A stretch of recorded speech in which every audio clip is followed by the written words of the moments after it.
je suis Caro Tricotte, votre coach crochet.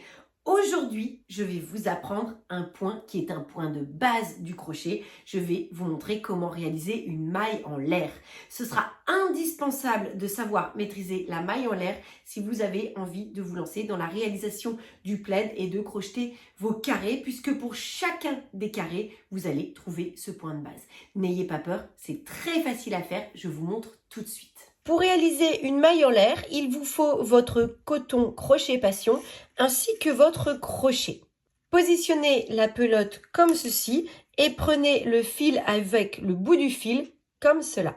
Vous allez placer vos doigts de manière à tenir le fil de cette manière et vous allez positionner le crochet au-dessus.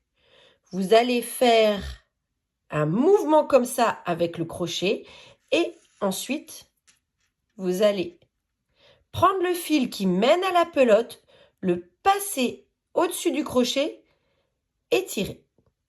Vous venez de faire votre première maille en l'air. Vous allez ensuite refaire un jeté et vous tirez.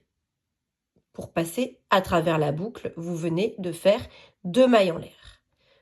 Un jeté, on appelle cela un jeté quand on passe le fil dans le crochet et on tire.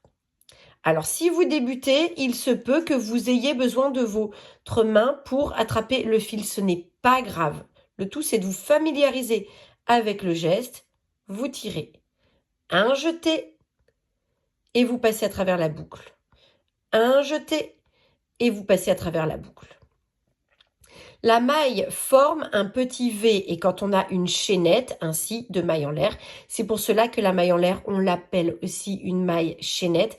Eh bien, il suffit de compter les petits V pour voir le nombre de mailles que l'on a dans la chaînette. Donc, on ne compte jamais la boucle qui est sur le crochet, ce n'est pas une maille. Ici, vous avez 1, 2, 3, 4, 5 et 6 petits V. Vous avez crocheté 6 mailles en l'air.